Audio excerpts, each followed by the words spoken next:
Hello, welcome to Evolve Nest Explained. My name is Darsha Narvaez. I'm Professor Emerita of Psychology at the University of Notre Dame.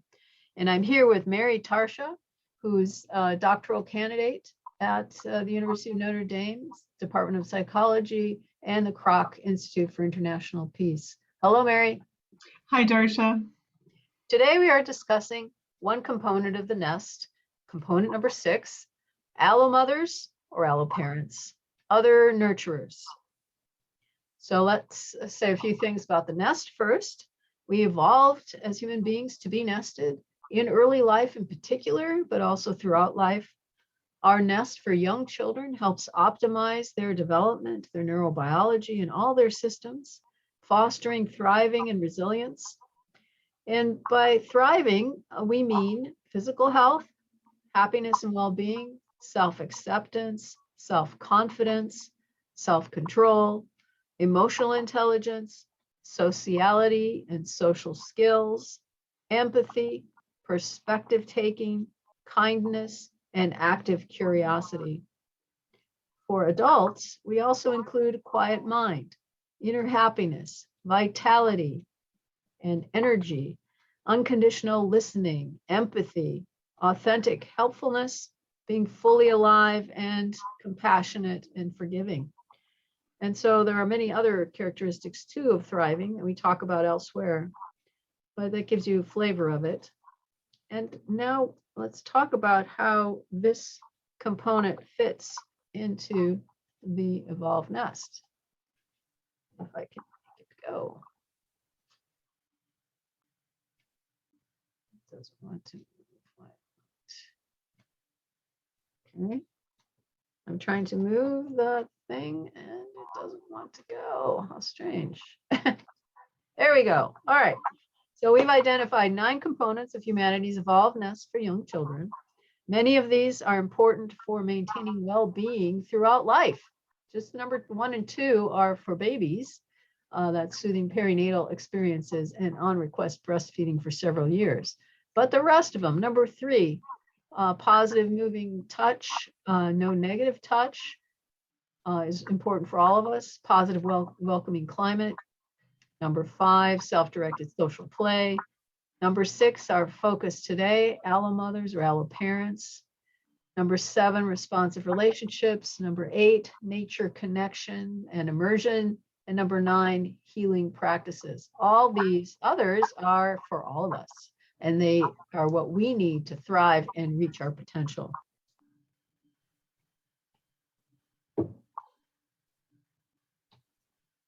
We evolved to have allomothers, alloparents. In our ancestral condition, nomadic foraging, we had women's coalitions who helped secure food provisioning for children. The grandmother hypothesis makes it clear that grandmothers were critical, postmenopausal women, for the success of their grandchildren surviving and thriving. And these women's coalitions also required the men to bring meat for children's very hungry brains. Our brains are bigger than chimpanzees or bonobos and our ancestors. And part of that reason is because of being very social creatures, very cooperative creatures, if we're raised with the nestedness. So our heritage is to have lots of help in raising our children. And we should begin with saying that that's what we're talking about here. The term allomothers or alloparents refers to other caregivers that are providing that responsive, warm care to children, to infants and to children. So it's the nurturing of the children that is a community event. It's a community practice. It's the village. It takes a village to raise the child. And this is called cooperative breeding by Sarah Hrdy, very famous for this, explaining it to us and how we evolved to learn to mother from being mothered ourselves in the community of village of motherers or alloparents or nurturers that help us then nurture others. And we also know that empirically, mothers who receive a lot of support and a lot of care, not only are they better, but also their children have enhanced social skills. And it correlates negatively with also children's behavior problems. And among kindergartners, maternal support is also related to teacher ratings of children's competence in the classroom. So I think it's really important, like you said, that mothers learn to mother from being mothered, not only in babyhood, but this ongoing process of the other nurturers around them. And it's really hard to mother a child. The child keeps changing, right? You have to parent or mother in a different way for a 3-year-old or a 12-year-old, right? So you have to, and you learn how to do that by observing others around you who have done it already. The advice of the wise elders in your community help you then respond in a nurturing way to the changing needs of your child. And it's also important to realize that, if you are a parent and you have children that you things that you've learned, you have something to provide other parents. You have a contribution to be able to give. That parenting is not a solo activity, but that we all need each other. And so you have a gift to give that others may need, and also they have a gift to you as well. And also, we should clarify that when we're talking about alloparents, it's not just biological, so those within our immediate family, but other caregivers within our wider community. That's right. So it can be kin or non-kin. And what Mhm. is it that alloparents provide? Yeah, so they provide so much to both, as we were saying, to both the parents, but also to the children. So other adults provide responsive care and responsiveness to the baby. So babies and infants have changing needs, and having more caregivers around the baby increases the likelihood that the infant and child will receive responsive care. They also provide an abundance of touch, skin to skin, and social play, and also enhance positive climate for both the parents and the child as well. Right. So all children really need these things. So we focused here on the baby for skin to skin because it's so important for the neurobiological development of the brain to have that experience ongoing as the baby's learning to self-regulate based on the regulation of the bodies of the parents and kin nurturers. Their regulation helps the baby's regulation. If the baby isn't touched, they're not going to regulate very well, and you end up with people. The sensitive period for regulating particular systems passes, and then it's really hard to fix later. You use drugs. Yeah, yes, and also about play. We have a whole podcast on play, but when you increase alloparents around a baby and a child, you're really going to increase the chances of play because there's so many needs that the infant has. And so if someone is tending to the laundry, for example, then there's other caregivers that are free, to play and to interact with the baby or child. In one study, they concluded that it takes 3 people to be in love with a child for that child to thrive. So again, because someone might be busy or preoccupied, but someone else is going to be there to be able to provide these basic needs. So we have podcasts and videos about each of these components: responsiveness, touch, play, and positive climate for more detail. Yeah, for more detail. And, as we've said this before, Alloparents is such a critical one because Alloparents intersects all of these other nest components, right? Because they're providing all of this care. And so, again, they don't have to be related. They can be kin or non-kin, but other caregivers that help provide this are so important for parents' well-being and for the child. And they give mom support too. Stephanie Kuntz, a well-known sociologist who writes about families and marriage and such, notes that children do best in societies where childbearing is considered too important to be left entirely to parents. So our heritage is to have the village there to help support that child's development. Unfortunately, we have a lot of experiences now of a lack of social support. Yep, and this contributes to increasing stress for the mother. And because of that increase of stress, it can just diminish or interfere with these nurturing maternal behaviors, such as being responsive to the child, because the mother is stressed with a number of other issues. And this can also influence negatively child outcomes. So we know that mothers who report less affective and maternal support have infants who demonstrate more insecure attachment styles.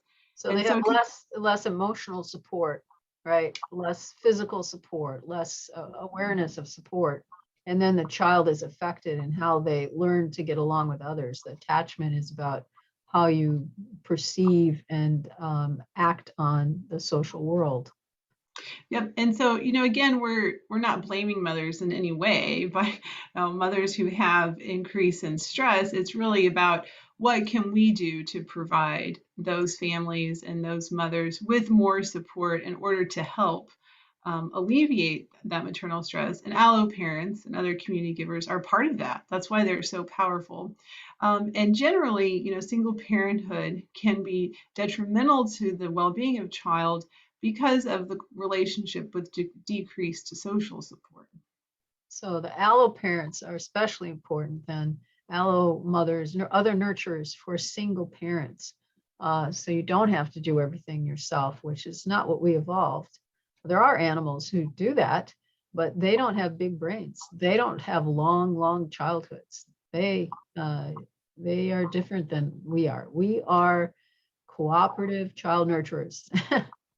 Mhm. Unfortunately, in the United States today, at every level, we are breaking the bonds of alloparenting. Really, you can see there in the smallest circle, the individual, and how they are embedded in a microsystem, their experience in the family or in the school as they get older. And we do not keep those bonds connected of nurturing for the child. They can go from one place to the other and feel disconnected and not welcomed. And then there's the mesosystem, the relationships between school and home and other aspects of the community, where if the values aren't the same and aren't providing the same kind of messaging to the child, they'll be confused and they will not grow as well as if things are well knitted together to foster the best for that child, the nurturing aspect. And we'll talk about what that means in a moment. And then there's the exosystem, the media. And the media in the United States is quite violent and promotes violence and disrespect. And so that also kind of undermines the sense of well-being. It's a sort of alloparent, right? The media, the screens that we put kids in front of is another kind of alloparent, and we have outsourced the alloparenting to electronic media, which is not a good thing because it doesn't grow the brain in the same way, and actually probably is harming in various ways, especially for kids under 2. Long-term research on that. So, and then there's the macro system, the societal and subcultural practices and values. They're also impacting the child and whether people become alloparents or what that alloparenting looks like. And there's just a lot of disconnection now. Yuri Bronfenbrenner, this is his ecological systems model. He had a previous book where he compared back in the early, from his experience growing up in Russia, and compare the US children's experience growing up in the United States, and this is decades ago. And he said in Russia, a child would be walking down the street with their parents, and teenagers would come up and say, hello there, and start playing with the child and throwing him in the air and welcoming. So everywhere the child went in town, they would be welcomed by every other age, right? So there were just a sense of embeddedness. And he said in the United States, it's like, you're not wanted as a child. You're, ignored, or you're actually, people are disgusted with you because you're a child. And there's just such a brokenness in the alloparenting net of support. And he noted that for decades. So it's even worse now, I think. So that at every level now. We have racism and sexism and classism and all sorts of isms going on, and people are self-protective, right? They brace against others and against children, and children are not getting that loving flow of attention and joyous enhancement that they need to grow well. And the opposite side of that is that there are many alloparents out there, grandparents and other community members and aunts and uncles that are providing that responsive care. And so, be encouraged that your work is affecting every level of society, just like it right here, right? And so that's how important alloparenting is. Right. So we can all change this, right? Mhm. Every action we take every day, are we supporting nurturing, or are we supporting distrust and disconnection? Right. So we can smile at the children we see in the street or at the store. We can say hello to the children that walk by in our neighborhood. We can talk to them, we can play, and we can connect and make them feel welcome, that we are all in this together. Yep, and it also really shifts our whole mentality, as we've talked about before, that the responsibility falls on all of us, that we all have an invitation to embrace all families and all children everywhere, like you're saying. There was an intervention that was, there's been a number of interventions and by Olds and colleagues where they looked at young children after birth and visited, the nurses visited first-time mothers for 24 times before the children were age 2. And they found that these visits, and compared to kids who didn't have the visits, the children were less emotionally reactive. They were ahead in language learning. They were more advanced in cognitive development, even in adolescence. So it was a lasting effect of this kind of nurturing. We're here for you. We love you. We are here to help you kind of experience in early life.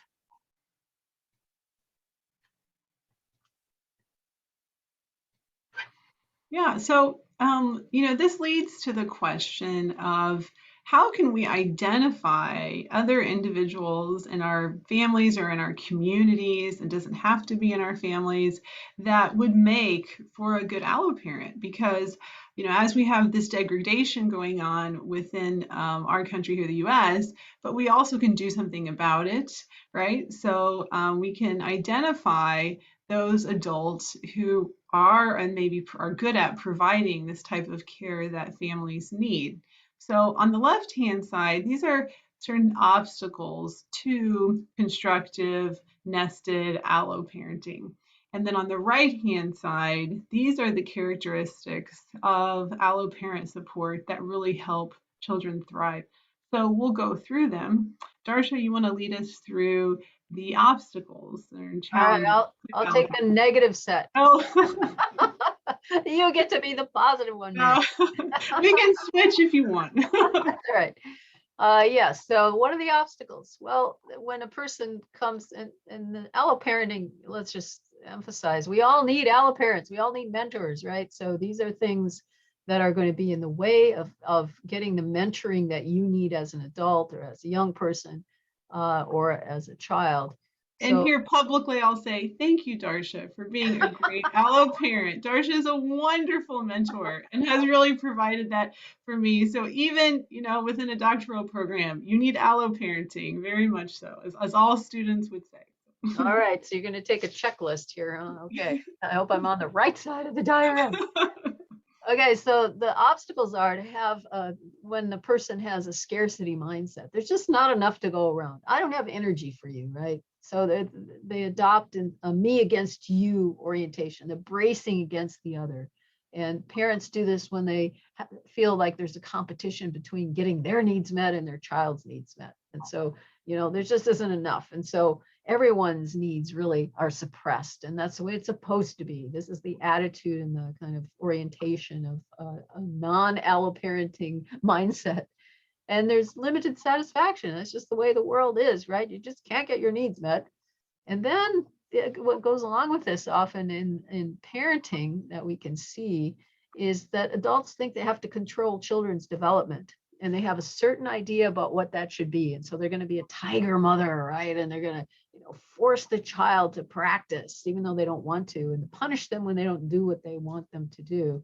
And they coerce the child to conform to some set of ideals that they have. This is not alloparenting in the nurturing way, right? It's a form of alloparenting that's this controlling authoritarian way, which doesn't help the child reach their full potential, because you're now making them into a factory model of something you have in your mind. And so what, And it might change behavior, right, in the moment. So that's important to point out. I mean, the reason why adults continue to return to this type is because for the moment, or for a small, short period, it might produce the outcome and the behavior you want. But in the long run, this is not going to lead to a thriving individual. In fact, it can be very detrimental to their psychological and emotional well-being. that's right, very good. So the non-mentor is going to have this insecure, detached relationship. Now, it's possible to learn from everybody you meet, right? But the nurturing mentoring we're talking about is a little deeper, a little more long-term. It's a little more personal. You can learn from a mean professor, of course, and who's very smart, but you're not going to let you speak up unless you make him or her feel superior, right? That you can learn from those people, but this is not the kind of alloparenting we're talking about. And often what we also see is this anxious, fixed mindset. So fixed means you can't grow, you're not oriented to change, you justify your rigidity and the suppression of children's needs or other people's needs, because in part it's because you're so anxious deep down. And then you've learned that you attach to this rigid idea of the way things should be, and you can't let it go. And if people threaten it, you get all mad and all stressed out and freak out, right? So that's this fixed mindset.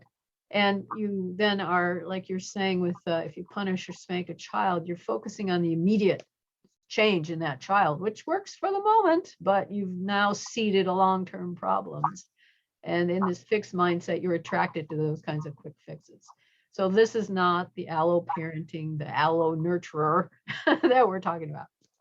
Yep, and there's a lot of fear that's governing the way that you see children, the way you view development, the way you view the world. And those ultimately, it's that fear that's driving all of the scarcity and anxiety, that type of mindset. But there's another way, an alternative way. Yes, And so Mary, tell us about alloparent support. What does the nurturing alloparent look like? yeah, so these are characteristics that we can identify in other caregivers and say, oh, how wonderful. And you can invite them in to be an allo parent within your community or family. And these type of adults have an abundance mindset, which is very different from the scarcity. So there is a plethora, there's an abundance for everyone. Everyone's needs can be met in an abundance. And this is part of this communal understanding that we're all in this together. And so when needs arise, because changing needs are going to happen all the time throughout family life, it is seen as a welcome invitation to how can we change and adjust in order for all needs to be met. And so this orientation then generates creativity, right? Okay, how can we meet everybody's needs and come up with ways that are beneficial for everybody? And as we just said, needs vary by age and individual. And so young children need more care. And so the abundance mindset understands how we need to provide more care. We're not making infants and children little adults, right? But we understand that they need more and that we can provide that. They also recognize that every child is unique and has a compass of development and growth that's like an unfolding. And so they respect that uniqueness of what the child likes, their interests, and the path in which they're developing. Did you Well, want to say? they have faith in the inner compass that the child has innately. As long as you're nurturing that child, that compass will work. Once you start to punish or not meet the needs of that child, not provide the nest, then that compass can get kind of messed up. Mhm. Yes, and it's really an orientation of the goodness of development, the goodness of the world, in that alloparents just see their role as supporting that, not controlling it or dominating it. And this really fosters a deep sense of security in attached relationships. And so, alloparents that provide the evolved nest care and support, they're flexible, they're relationally attuned, and they have a growth mindset, meaning they're able to change and adapt to everybody else's needs and respond to those needs in new and creative way. And they're really focused on the big picture, the lifelong and generational benefits, not just controlling behavior in the here and now. And for an outstanding example of a nurturing alloparent, please talk to Mary. She's a wonderful mother who exhibits these kinds of flexible orientations to her own children and understands that the need to be relationally responsive to the changing needs of the child. Yes, and I would just like to say it's so much more fun. There's a fun element, right? I think it's so much more work to be fear driven and to be really interested in controlling the development of a child rather than really embracing the child of who are they becoming and how can I help them and what are they interested in now? It's very exciting. So what policies foster social support for families and children? Policymakers have been thinking about this. And Mary, can you tell us what the World Health Organization has promoted in their 2020 guidelines for women and children?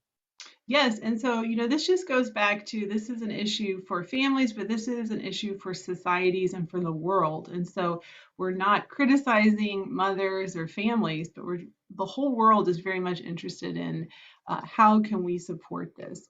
And so the World Health Organization has identified responsive caregiving, number one, as critical for infants and children, and responsive care specifically within the first 3 years of life, and we would say, of course, even longer than that within the evolved nest. Number two is the promotion of early learning.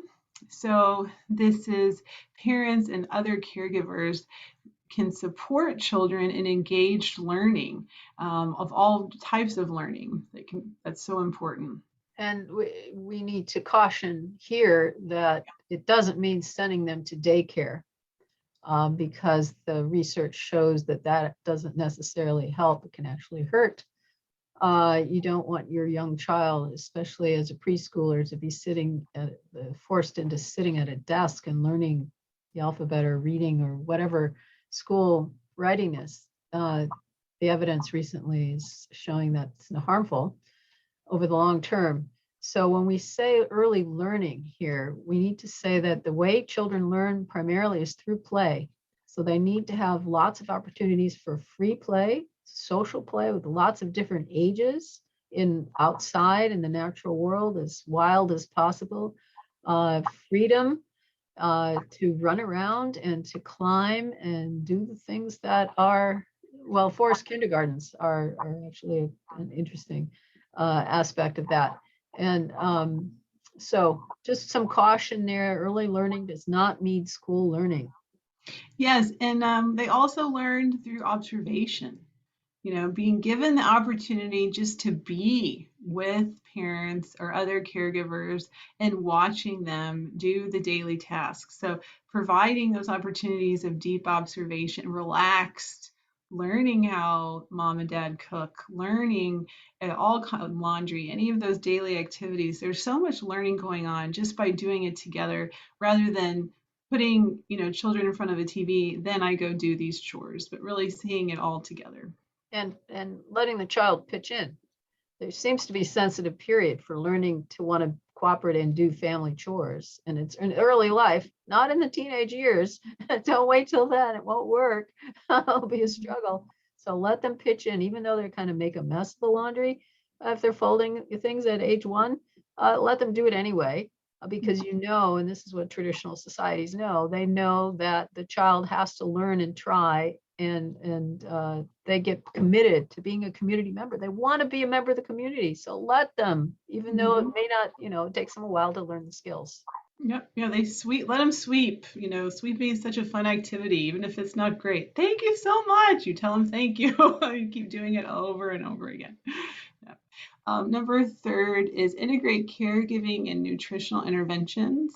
And so we talk about nutrition, especially with regards to breastfeeding and how important that is within the first years of life. Is there anything you'd like to say about this, Darsha? Yeah, and let the baby test out foods. They're ready around age 5 months, 6 months. They're ready to grab things, and let them sit at the table with you and give them something like a spear of a cucumber and let them just gum it, or that they're kind of setting up their palette of flavors. So give them a lot of different flavors that are, in safe ways. Involve them at the family meal, and let them have the adult food that's in a condition where they can gum it, because they're not going to eat anything yet. They're not chewing stuff, especially if you're breastfeeding, right? So it's really important for children to be in charge of their own lives, and this is one place to do it. Mm-hmm.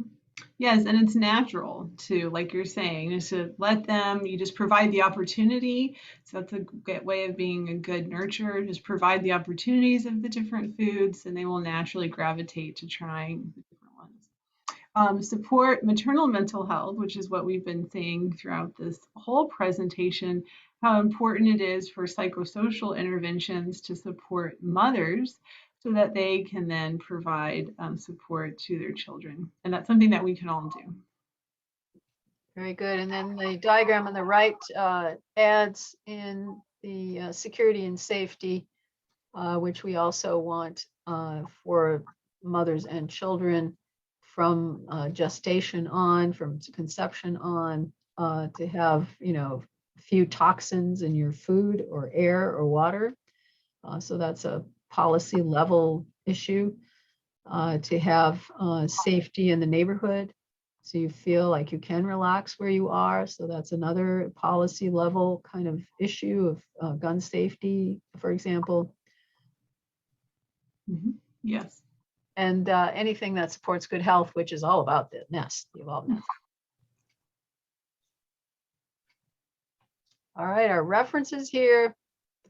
And thank you very much for your attention. Find more information at evolvednest.org and other sites here. Email us if you have questions. Thank you.